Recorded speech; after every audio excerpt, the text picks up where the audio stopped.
Hello, and welcome back to Emotionally Booked Out. We're on our first episode where we have a guest because all of you guys were on my ass. I was like, what do you want from 2026 from the podcast for my 5 loyal listeners? And they were all like, bring more people on. We want to hear you interact. And I was like, okay, that takes a little bit more work, but we'll do it. We'll do it because I have friends who are willing. So today, we're going to dive right in. There's not going to be much small talk here in the beginning like I usually do with my episodes because this is going to be a longer episode. The guest episodes are going to be a little bit longer because it's going to be a dialogue. But today, I have Gavin Stebbins on, and today we're calling out the bare minimum.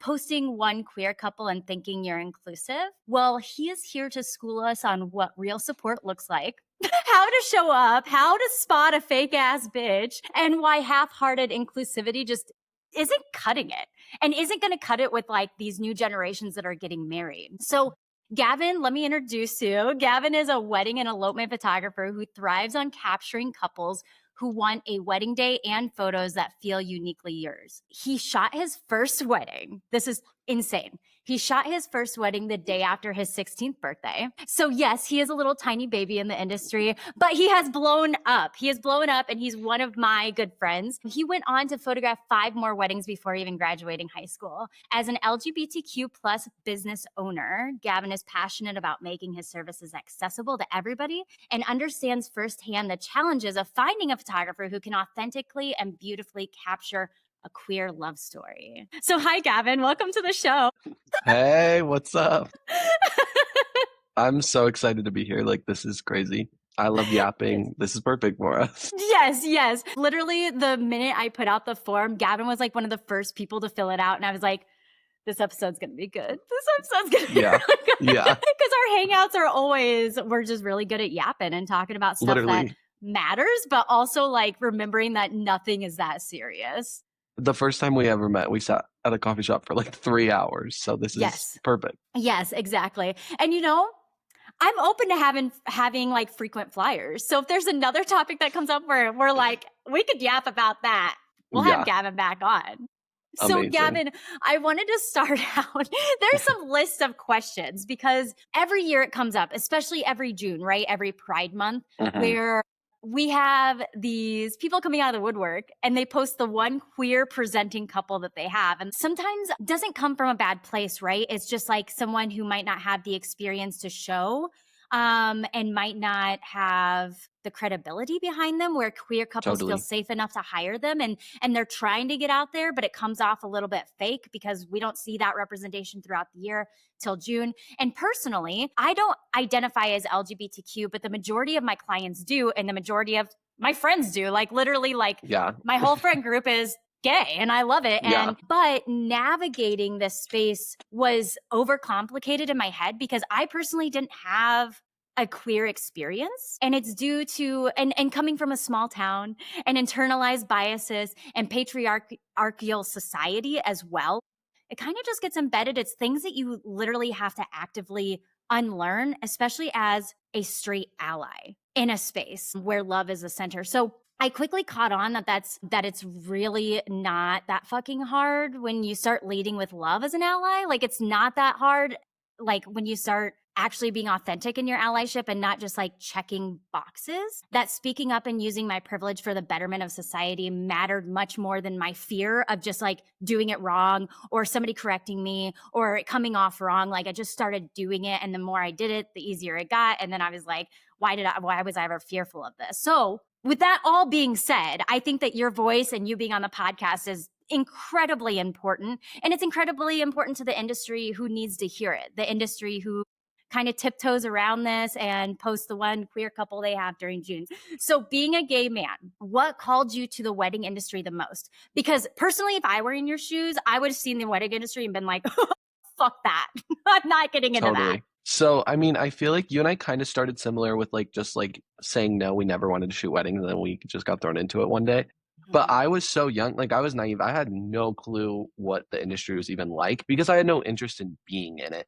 So like I got a Facebook message one day and this lady asked me to shoot her wedding. And it was like a warehouse wedding that they had rented. Like it was very like low key, chill, but like a good first wedding. But going into it that way of like totally naive to anything that ever happens in the wedding industry, like I had no idea what I was walking into. So I had no idea. Like I had no reason not to do it because I hadn't like I had no information to be scared of. Right. Yeah.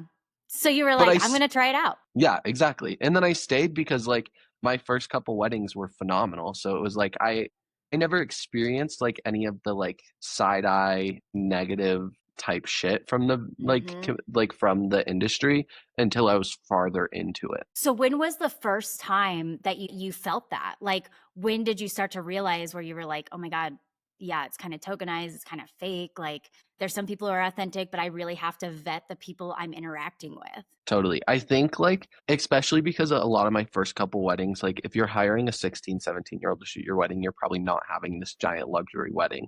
So I wasn't working with a lot of vendors. I wasn't working at real venues very often. So it was like the first wedding that I actually shot that was at a real venue had like a full vendor team that I feel like I really experienced it for the first time. And like I was under 18 at that time.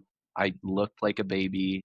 And I think that was kind of the first time that I was like, some of these people are bitches. Like they're not very nice sometimes. Because one, like it was definitely like a very right leaning wedding. So like I was gay, I was young. So I think that's when I was like, wait, some people here aren't like actually so awesome. When you started getting thrown into this industry and you actually started working with like vendor teams and you got really deep into it and you started learning like there are biases and there are people that are in this industry who don't have great intentions and are on the wrong side of the history that's happening right now. When did you start to realize that representation was tokenism? Paying attention now with everything that you know now. Yeah.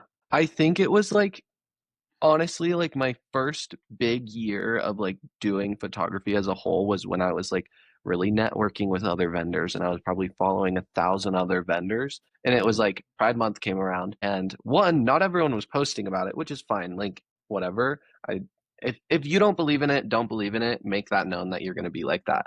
But like one, if people aren't posting anything, that's questionable. And then there's the people that like were posting some random like you know how, like you post someone else's post to your story like that is cheating like make your own content like don't reuse everyone else's Mm. and I think that's when I was kind of like do they actually care about this or is it just that they want to make money off gay couples as well. That's That's very important, and it's a thing that's overlooked in this industry is where's your freaking heart? Like, are you doing it for the likes and just to be like, hee hee ha ha, like just wanted to slip this queer couple in there?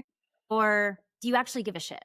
So knowing, seeing all of that and seeing, what do we call it? Performative allyship, Yeah. right? After seeing this performative allyship, kind of weighing your options, was there a certain moment that made you say, wait, this isn't enough? Using your identity was now more important in your role in the industry than just showing up and kind of being like, I don't want to say, maybe naive is a good word for it because you were young and you were just like Yeah. asked to do this and stepped into the industry.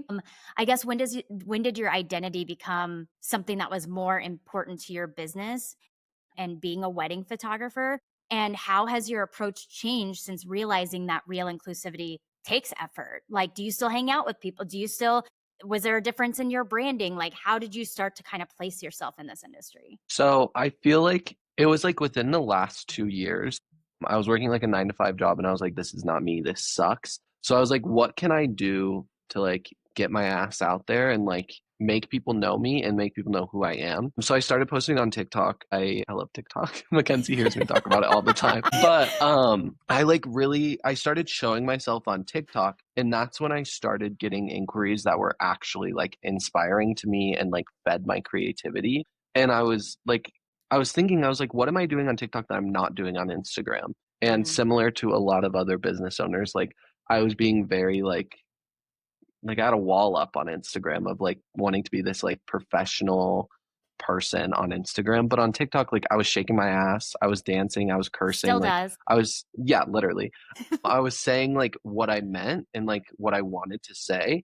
And that's like still to this day, all of my leads come from TikTok. And I was like, okay, Like that was step one. I was like, okay, I need to show myself. And around that same time, I was also thinking, I was like, I'm literally gay and I don't have any gay people in my portfolio. Like, how can I change that? Because like, I don't look gay. Like I'm Yeah. straight presenting most of the Right. time. So when I am just showing up on socials as like looking like I usually do, people don't like, can't always clock it that I'm gay and I'm awesome and like I want to work with gay people as well. So I figured out that like I need to actually show them one, not only that I'm gay, but I care. So I think once I really started like leaning into that and like posting about shit that's happening and how it's not okay and like that I get it and I'm here for those couples, like that is really kind of what made the change. Yeah, absolutely. And I think that watching people and just being an educator in the industry and people asking me, how do I become more inclusive? And I'm sitting here as a straight white woman. I'm just like, okay, well, speak the fuck up because nothing bad is going to happen to you saying something, but it will Totally. matter to the people that are watching you. And I think that your story is very unique because you have both sides. Like, you didn't come into the wedding industry being like, I am a gay wedding photographer. Yeah. You were just like, I have a camera and like I was asked to do this, and now crap, I'm getting myself into situations that might be unsafe for myself. So how do I change this? And you have both of those views of not only starting to change your brand so that it is presenting as a safe space, but also identifying as a gay man and having that perspective of watching everybody else in the industry maybe be performative. So I think what's important to maybe listeners right now is defining real inclusivity and breaking down what that really means versus performance. Performative allyship has to do a lot with your heart. I think it might be a little shallow for us to say, well, that one photographer that posts that one queer couple during June is only performative. I think that might be too of a generalized statement, especially when some people might be trying to break in, but they just don't know how to do it. They don't know what the next steps are. They have one queer couple, maybe from a styled shoot, and then they don't want to over post that one queer couple and then be called performative that way. So it's a really murky and gray area. And I think that love is at the center, and where everybody's hearts are. So if you're homophobic, how about you have that on your website? Yeah. Why don't you say it? Yes, just say it with your whole chest. If you're homophobic, if you're scared of gay people, which is fucking weird. Like, there's so many other things to be scared of, and you're scared of gay people. That's weird. But I want to just put that out there so that nobody feels attacked or discouraged to start being a true ally and stepping up in that position. We talked about it. Posting that one queer couple is not a participation trophy. So what is actually enough for allies? I guess what I mean by this question is you identifying as a gay man when you go to other wedding vendors, doing research or whatever, creeping on people. What's a few red flags for you where you're like, maybe this allyship isn't as like real as I thought it was? Totally. Like I think the first thing that's really important for anyone that like wants to be inclusive towards any like marginalized community is like speaking out, post stuff, like make it known that like you care about the community and like that you are at least trying to do your part for the community. Like make it known that you care more than just like enough to make money off of us, if that makes sense. Like if you're just posting once a year for June, like that's giving I care enough to make money off gay people. Like that's awesome. But like post about what's going on, make it known that you support the community. And what's like red flag where you're like, okay, maybe it's not as authentic. Like, they posted this really gorgeous, maybe styled shoot of a gay couple, but you go to their website and literally nothing, like you can't tell anything. Yeah, Or maybe you can and it just doesn't feel real. for sure. Like when I'm looking into vendors to recommend, like I have my hardcore vendor list that I recommend, but like if I'm looking for something specifically, like I do look for the representation on their page. Like in no way are McKenzie and I saying like posting gay couples is not enough or Yeah. is not okay. Like we want to see that on your page. We want to know that you Mhm. know how to work with gay couples. Yeah. So that's like always the first thing I look for because you know if they don't have any at all, that's kind of like a first red flag. But it's also not like excluding them because maybe they live somewhere like Castle Rock, Colorado, where there's not a lot of gay people. Like it is based on where you live.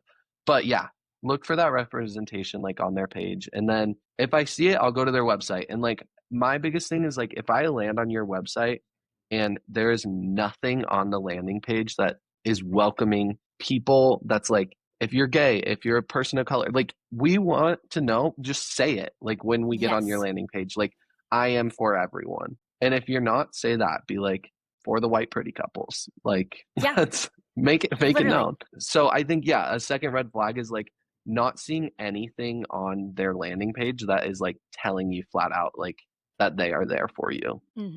I think we forget as visual artists, specifically photographers, right? Because we're both photographers, is visually, we forget that words matter.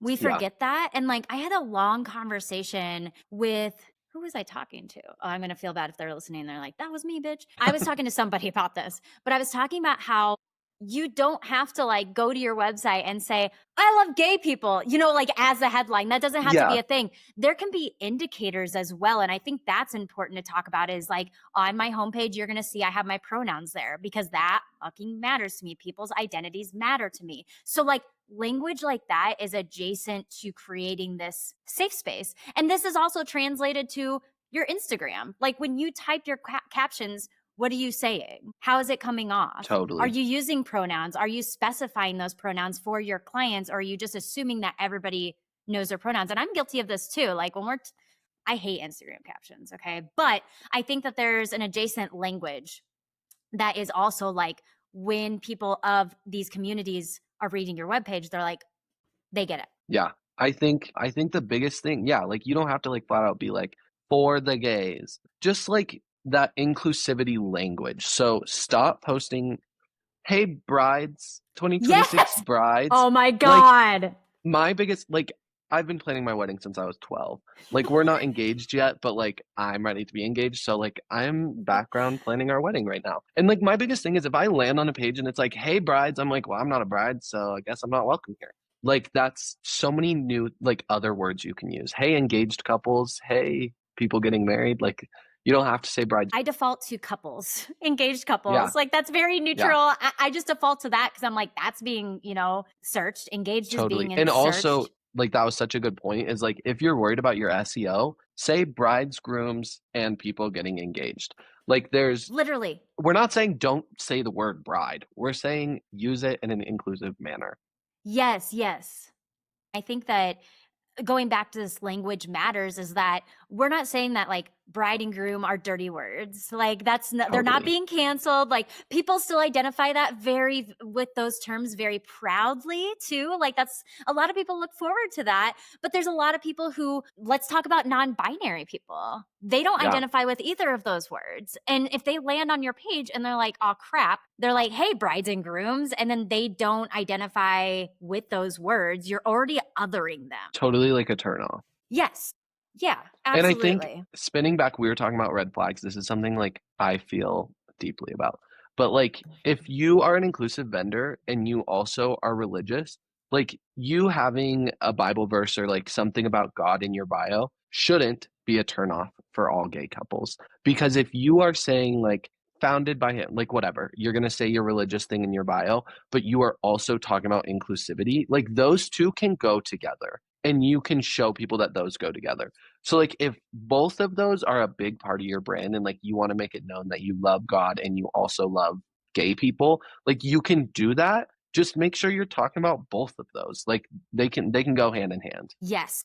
And there is also this balance of lip service versus action. Like, okay, and we bring up Bible verses specifically because that can be a red flag. Like the Totally. religious trauma, gay communities, like it's just sometimes they go hand in hand, sadly. And so Totally. that can be a red flag, and that's a real life thing.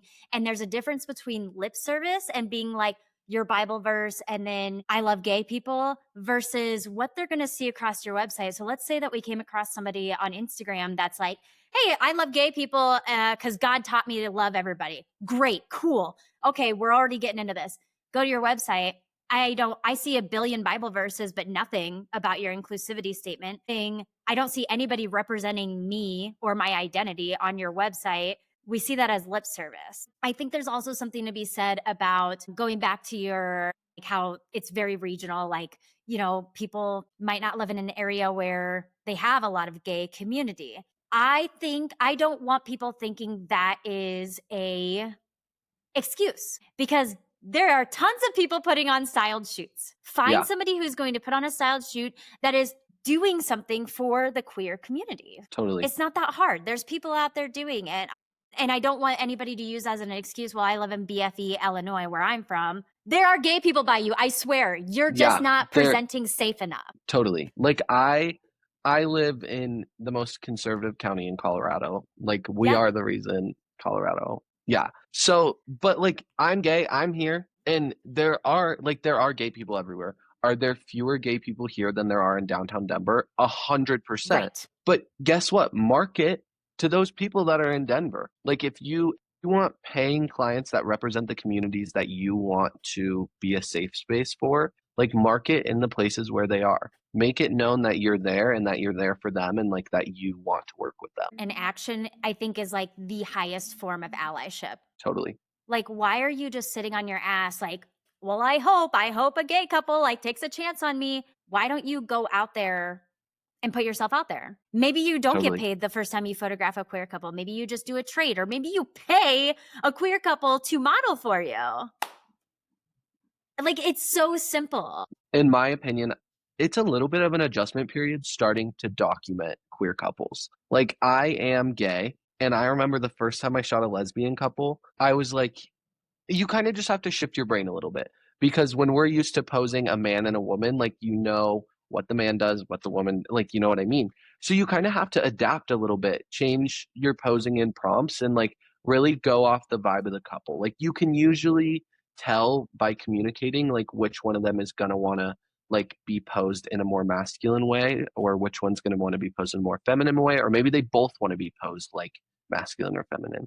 And that's something that I think getting into documenting queer couples more and more was something that I really had to like work on, and go on Pinterest, go on unscripted posing, like look for people that were like posing queer couples so well and see what they were doing to like be like, okay, like that's a good idea. I am so glad you brought that up.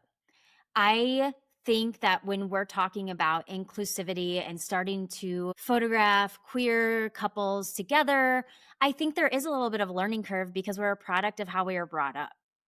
Totally. And if you weren't brought up around gay couples, your brain kind of glitches. It takes a minute. I think that that is a very important part of starting to photograph queer couples, because you have to rewire your brain. You have to put in the effort to unlearning these things. And my ultimate cheat code when I started photographing queer couples, because I grew up, I mean, it was a town, we had a Walmart, okay, but like it was a smaller town, and I didn't grow up around communities like that. And so I was very much like in a world of like man and woman. Like all of this stuff was not taught to me. I think that when I was starting to get into that realm, because I moved to Chicago for school, and Chicago is a gay, and I love it. Oh yeah. Yes. So when I started getting into getting these types of clients, because I was just like, yeah, if you're like, I've always been an ally, is posing. So posing and allowing your brain not to glitch. My ultimate cheat code was being like, hey, could one of you, let's say I'm like posing them, instead of just like putting them and assuming they're like femme or mask or, you know, like whatever they're comfortable with, is being like, hey, could one of you go behind the other person and cuddle them up? Whoever feels comfortable doing that.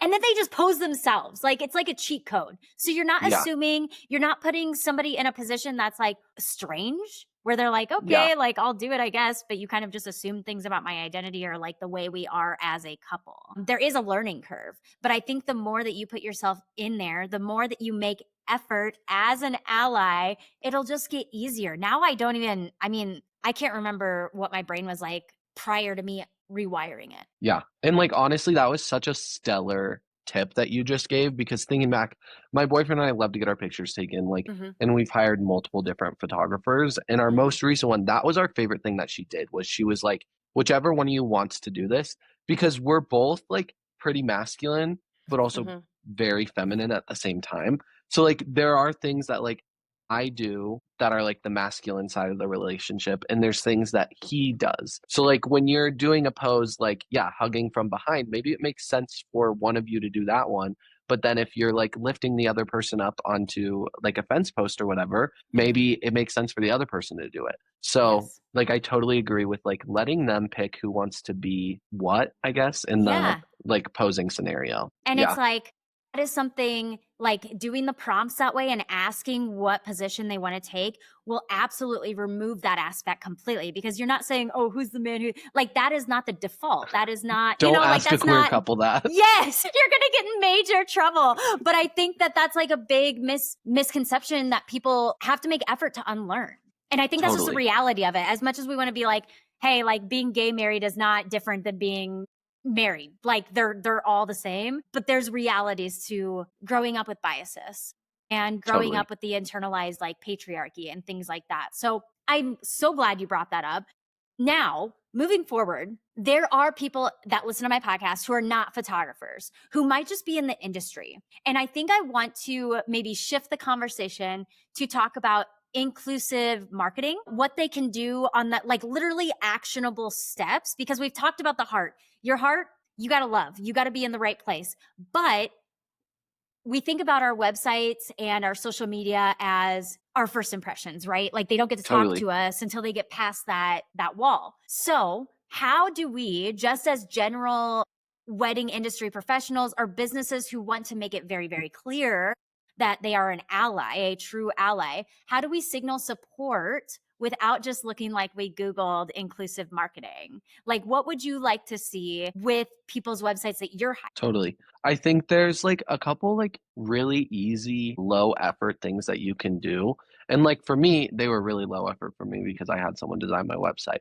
But like if you're hiring someone to design your website or you're doing it yourself, like you have to go into it with the idea of like, okay, I need to make it known that I'm inclusive. And that's what I told my designer. And like when we were brainstorming my taglines, like one of the ones she came up with was a lens for all lovers. Like that's an artsy fartsy tagline that makes it known that like everyone's welcome. Like that's super quick and easy. Put it in your tagline, like landing page of the website for all the lovers, like something like that, where it's like, we landed, awesome, we know, like they're chill as hell. We like that. Yeah. And I think like talking about it on your stories, on your posts, like making it known. I aim to like make a post with my values like once a month because then it's there. Anytime someone goes to my Instagram, like it's on a recent post that they can see that they can be like, oh, awesome. So like keep that up. Don't just post your values once in your, I mean, photographers, we suck at posting ourselves on our business accounts, but like when you do post like your new headshots or whatever, and you're doing a little about me thing, put it in there every time because repetition is what like gets people to know it. Yeah, absolutely. You can also do this like on a non headshot post. If somebody's like, Totally. I hate posting myself. Okay, first of all, grow up. Second of all, you can always put that as a caption on something else. Like, hey, I was just Totally. thinking today about my inclusivity statement and I want to talk about it. What is on people's websites? You know how we have to get their attention like within the first seconds of people landing on our homepage? Totally. What are words, or we talked about the visuals, but like what are words or vibes that scream that it's authentic and not just like lip service? I feel like specific words are kind of hard, Yeah. but like the word inclusive, like I feel like that's like you got it, girl. But that can also be fake, I guess. But I think like using correct terms, like LGBTQ Mhm. plus affirming. Like, Mhm. don't just be like gay, Yeah. affirming, we love you. Like, make sure the whole community knows. I think it's important. We haven't talked a lot about like inclusivity to all other communities, but like making it known, like if I land on a page and I see that they're talking about inclusivity in all ways to all communities, like that's when you know, like shit, this is the person. Like they are doing it right. So I think it's really important to use words that make sure people know that you're a safe space and you're welcoming to everyone, not just certain people. Is there anything, I'm thinking about contact forms. Like that's a thing that all of us have Totally. in the wedding industry. Is there Yeah. anything on contact forms, because that is literally the lock to contact us. Everybody that contacts us has to go through the contact form. Is there anything specific that we could add or place in our contact forms that would not only validate the person inquiring with us, but also making us more informed as vendors who are actual allies? Ask for people's pronouns. And I just started doing this. I'm terrible. But it has made a huge difference because I'm not logging onto calls and like asking them, hey, who's who? What are your pronouns? Like, and also people who go by they, them pronouns, or like people who are trans or non-binary, like all of those communities that pronouns are a big deal to them, like are gonna know that you care because you're asking. So I think that's a big thing that you can add right away. Take out if you're like bride's name, groom's name. Like just say partner one, partner two. Using the term partner is great, like because that's saying that you don't like you're okay with whatever they identify as. So I think those big two of like using terms like partner or significant other and asking for pronouns are like three words that you can type into your form to make it known that you're accepting. I want to get your feedback on how you Totally. feel, because I've heard so many different takes on this. But how do you feel about people offering discounts or special packages for specifically the queer community? Like, does that feel good, or is that a turn? Like, what's your take on this? I think it depends on like what their intention is. Like a lot of what we've talked about is based on what their intention is. Like if they are doing it because they want queer content and they want to like serve the community, I think it's okay. But if it's like June month or Pride month, happy June, all queer couples, 50% off. Like Yeah. that's like JC Penney running a queer ad on rainbow shit. Like get a life. If you want to make more money in the month of June, I don't know, host some mini sessions. Like you don't need like there's a difference between those two things. Absolutely. I think that a lot of people also default to styled shoots and thinking that they have to find a styled shoot where they have to buy a ticket. And I would love to hear your take on how people, because I think they get hung up. I think that they have to wait till their plan is perfect and their wording is perfect and they feel like they're going to mess it up.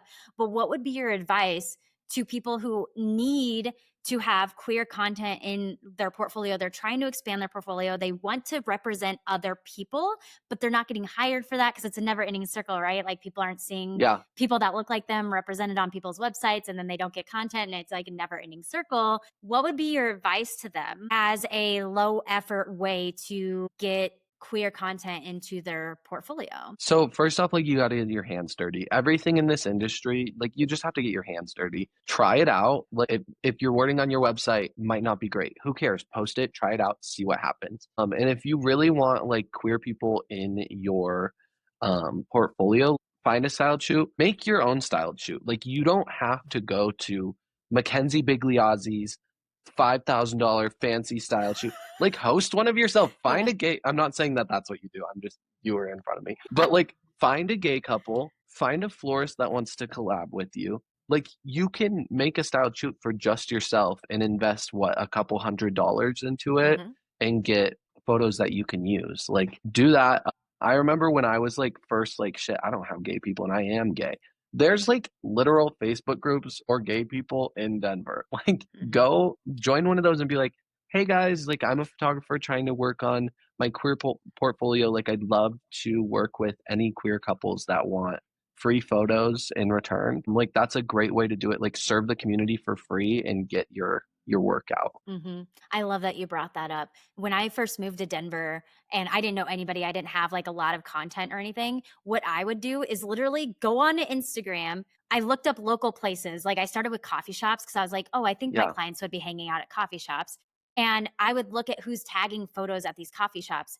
And then I would just look for models that way. And there was a lot of queer couples that were hanging out at these totally. coffee shops. Like it's so easy, but again, effort is needed. Effort is like the biggest form of allyship. Getting your Totally. fucking And hands also, dirty. like if you really want a cheat code for it, a lot of male photographers in this industry are gay. And if you are friends with them, like fucking ask them to model for you. Like Yeah. my boyfriend and I have been asked to model for a couple different photographers, and we're like, fuck yeah, like free photos for us. I have the photography mindset. Like I can help you with shit. Like finding someone that you know well who's queer to photograph the first time is probably going to be super helpful because they can look at you and be like, that's not going to work. That's weird. Like be open with it. Yeah, the first time you shoot a queer couple, tell them to tell you if something is weird. And I tell all my clients to tell me that. But like, especially when you're like out of your comfort zone, tell them, be like, if this doesn't feel like you, if this doesn't feel authentic, tell me not to do it. Yeah. Yeah. Communication, again, like I feel like a lot of people Yeah. are just scared of communication, like receiving feedback. I think another really important aspect of this is also like going back to effort. We need to start vetting who we're collabing with. So like we set up a style shoot for ourselves. Don't ask the florist that clearly doesn't have any queer representation in their portfolio and never talks about anything pertaining to that just because they've been on insert popular wedding publication here. You know what I mean? Like, yes, Yeah. exactly. And so I think it's important that we're making effort to vet people. I vet literally everyone that I like look at their work and I'm like, wow, great. If I go to their website, especially their website, and I cannot tell and they do not have an inclusivity statement, they're not going on my preferred vendors list. And a lot of my clients that come in from out of town depend on my preferred vendors list. So if they can't tell within the first page that they are inclusive, they're not going to hire them. Also, yeah. Like, and we as photographers are usually one of the first couple vendors that people hire. So you want to be on our list. Like, come on, be inclusive. Yeah, make it fucking obvious. What I do is I talk about it throughout my website. I have my pronouns on my homepage. Yeah. But if you scroll to the bottom of my page, I have a footer, and the footer's on all of my pages. That is where my inclusivity statement stays and it sticks. And it's on every page, no matter what. People get to the end of my page, maybe want to contact me. They're going to see my inclusivity statement. This attracts and this repels. And I think that's the bare minimum. We haven't talked about repelling enough today. But yeah, when we were talking about forms too, pronoun forms, that's going to repel the bitches that don't do that shit. And that's fine. Yeah. Like, get them out of here. It's literally going to scare them and they're going to go away. And we love that. And I think that's the thing that I think I knew I was personally a little scared of was like, what if I don't get hired by these couples because I'm talking about being inclusive and because I like am posting my values? You're going to make more money. Like, let me tell you right now, when you start posting your values, like you will make more money because more people will feel comfortable booking you. You are losing money because whatever percentage of the world feels this way isn't seeing that. Like it's that's basic ass marketing too. Like that's basic ass. That's not like that's not specific to inclusivity, which it just goes hand in hand. And everything we've talked about today will naturally repel people who just aren't going to be great clients. But that's basic ass marketing. You can't take a net into an ocean and throw it out and expect to catch a bunch of people. Totally. But if you go to a pond and you throw out the same net, you're going to catch a lot of shit. So it's the same thing. Like that's basic ass marketing. This is just more top tier marketing because you're never going to work for an asshole if they're scared of giving you their pronoun. Like that's so funny. Yeah. That's I'm getting secondhand embarrassment talking about how people are scared of pronouns. Get a life. Get a life. Grow up. But no, yeah, like regardless of like what values you're posting about, what you're being open about on your social media, like that is instead of casting this giant net over the whole state of Colorado, you're casting a net over certain people, and those certain people already know like you're going to be dope to work with, so it's a lot easier to reel them in. Communication. Oh my God. It's literally so low effort too. Crazy. Yeah. It's crazy. Literally. It's not going to be smooth and it's going to be like, it's going to feel like you're tripping over your feet, especially when you first start out using language that maybe you're trying to use, but you're not used to using yet. Like that's totally okay. And the more that you start to practice these, the more natural they become. Like, do you know, like so much of my language is directly influenced by the way I market myself, which is really funny. So like, I don't assume people's pronouns like ever. And I get disgusted with myself if I ever accidentally slip up because that's going to happen. No one's perfect. It's just going to happen. So I think that doing it, period, is way more important than being scared of it or doing it wrong over and over and over. It's more important than not doing it at all. Exactly. Damn. Because if you, at least like if you're, I don't know, identifying a community wrong or whatever on your website, at least you're identifying them. Like if I don't have like a good example of like what you could do wrong, but like if you are trying to like make people know you're inclusive and you used a not politically correct term or whatever, we still know you're trying. Like you're doing your damn best. And guess what? People will correct you and then you'll change it and then you'll learn from it and keep going and going and going. Yeah. because inclusivity it takes practice. It takes us unlearning things that we grew up with. I don't know, doing it wrong is just very, very important. And I can't think of Totally. anything that people are doing wrong that they meant with a good heart. Like, people are going to catch on that you have a good heart and you actually give a shit, even if you say something a little wrong. Like, they're not going to take Totally. it offensively if they can tell where your heart is. So at the end of the day, get right with yourself. Check yourself before you wreck yourself. So I want to end the podcast with some spicy questions that maybe you can go off about. Have you ever gotten hate or side eye or just treated wrongly for being outspoken? For making sure that your values are known? Have you ever gotten hate? I think this is like the biggest question I get when it comes to inclusivity. I want to hear your stories because you are in it. I think you know my top story because I sent you the shit. But I was looking for someone to run my Pinterest for me. And anytime I reach out to anyone that I want to hire for a service, I make it known that inclusivity is a huge deal to me. So they know that what they are working on needs to portray that. So whether it's like a web designer, social media manager, I don't know, a videographer, whatever. So I reached out to this Pinterest girl and she like sent me a response back in probably 5 seconds. And it was just this very like dancing around way of being like, I don't like gay people, so no, I don't want to work for you. And it was like ringing in her like Christian beliefs and this shit. And I was just like, dude, what the fuck? Like, just tell me you don't want to work with me. It was weird. So I think that was the first time that I was like, what a fucking weirdo. Like, okay, don't take my money. That's weirdo behavior. Yeah. And I think also like there's this big idea around the luxury wedding market and I cringe. Like I know, I'm the word cringing right luxury. now. Yeah, I know. I know. So the luxury wedding market with big quotations around it of like these massive 500-person weddings at these beautiful venues where those vendors don't feel like they can talk about anything other than what they do for work on their social medias. And anytime I am around people like that, and like talking about values and stuff like that. Like they don't talk about their values in person, they don't talk about them online. And then they look at people like us who make good money for talking about our values with a side eye and they're like, that's unprofessional. Okay, whatever. Like it's like It's I think not. that's my biggest thing is the people that think they are in this crazy high luxury market and they can't talk about anything and think it's unprofessional to talk about anything. Can we talk about being a cog in the machine? Like, at that point, like, what the fuck? I think it's so unprofessional not to talk about those things, especially Totally.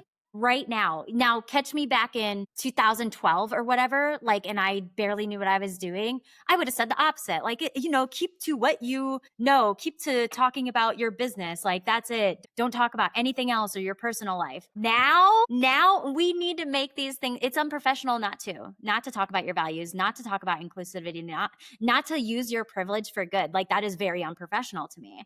And I think that those people at the top that are only talking about what they do for a living and they're going to these like they're dropping money to go to clubs that are with other people who also only talk about what they do and that's it, that's their whole Yeah. personality. I think they're just a cog in the machine. And I hope I don't get hate for this. But I mean, like, what's the fucking point of owning our own business if we're just going to be a cog in the machine? If I wanted to be a cog in the machine of society, I'd get a normie job. Work for Target. Like, come on. Yes.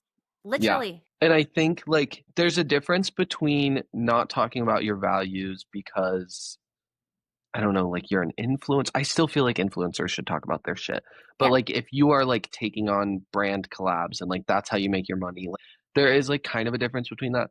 But like I have like less than 3,000 followers on Instagram. Like I can talk about my shit. You have plenty of followers on Instagram and you talk about your shit and that's why you got to the point that you're at.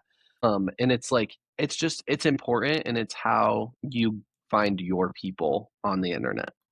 1000%. There's a difference between working for ourselves and then like something like, right, influencers are signing contracts with brands who have Yeah. rules. We have total control over what we do. Yeah.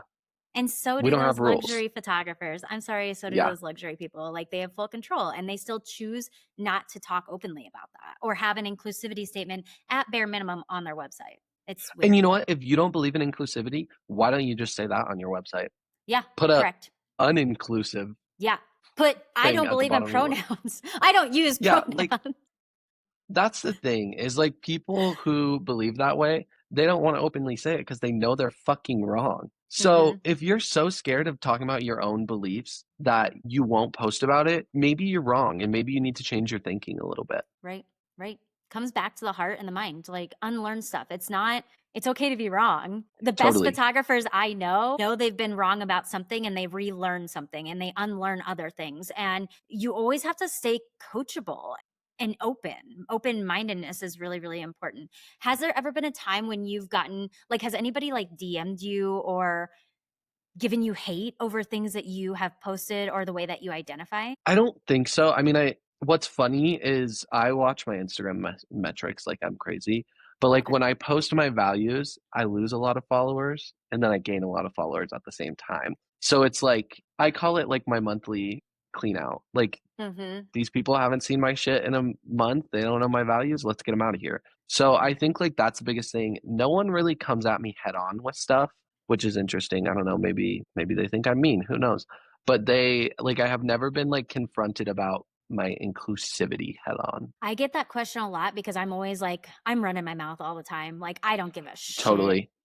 I Yeah. get, yeah, I've gotten hate messages. I've gotten like death threats before by people I do not know. Like my Yeah. follower account's high because I've gotten lucky on reels a few times. It's the only reason it's high, and people resonated with what I was running my mouth about. But there was a lot of people who don't resonate with what I was saying, and they've sent me messages. And I'm sorry, but the block button, my pride and joy is my block button. Yeah. Like, you're not about to come to my internet and stress me out. So that's how I handle hate messages, is literally block them. Like, why are you that person? Especially because you can't message me or comment on my shit unless you follow me. So this person had to try.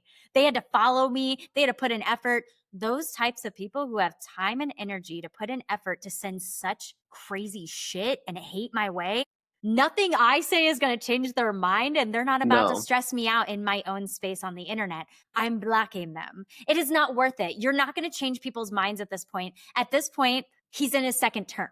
People have their minds made up, and we're not going to change their minds at this point. All I can do is take my energy, not put it towards correcting somebody who sends me hate message, because that's a waste of my fucking time and energy. My energy is going to go towards, okay, every hate message I get, I'm going to send $30 to the Trevor Project. Like putting my energy into things that are actually Yeah. going to make a difference instead of trying to change some bigot homophobe's mind, because that's not going to happen. Like, they are who they are, No. and we're going to accept that for who they are, but we're also going to block them and not spend our energy on that. We don't associate with that. Well, and also at the end of the day, you're running a business. They're not going to Yeah. pay you, so why are you putting energy into them? Yeah, exactly. My mortgage is not going to get paid because I decided to message them back after they sent me that horrible No. message. I mean, like maybe Venmo request them if they want to message back, but like other than that, if you're not getting paid to engage in these people that are being bigots and being idiots, what's the point?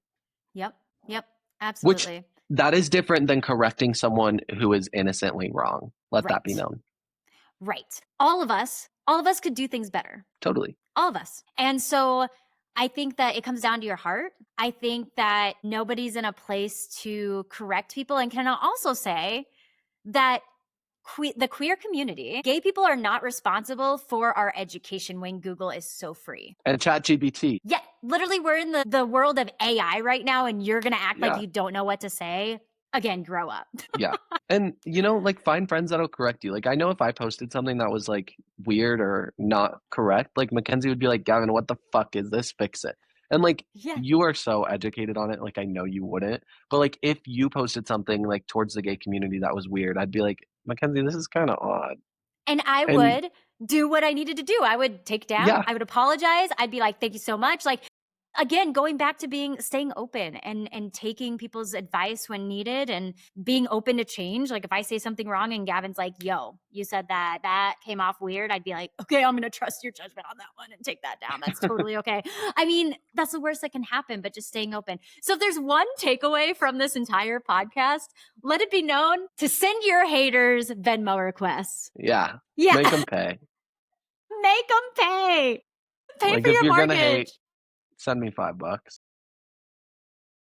Venmo request your haters. Lovely. Well, okay, so we're at the end. Is there anything that you would like to leave our listeners with?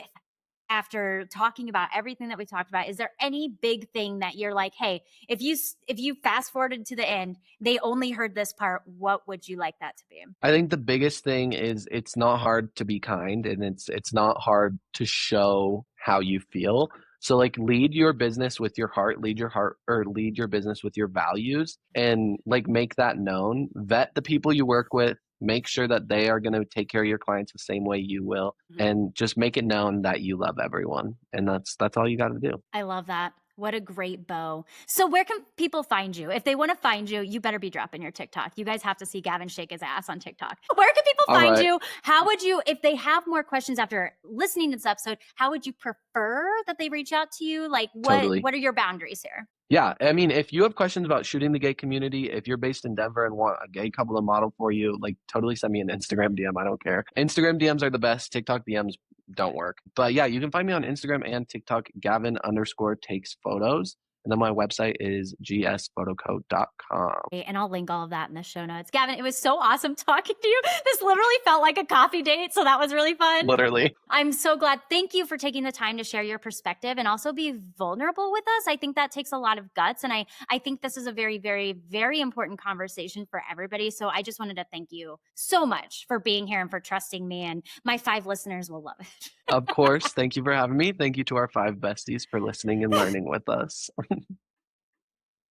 All right, I hope you enjoyed the very first guest episode of 2026. Very first one. I hope you enjoyed it. I would love to hear your feedback. You can comment on Spotify. You can also DM me. I love getting DMs after podcast episodes. I need to know what people think about this. Like, was this good for them? Did they learn anything? Did they like the banter? Did they like hearing me talking to somebody else? I just want to hear it all. And please don't forget to subscribe and also rate the channel because it gets my channel out to other people like you that want to listen to people yap about things that actually fucking matter. So we'll see you again in 2 weeks.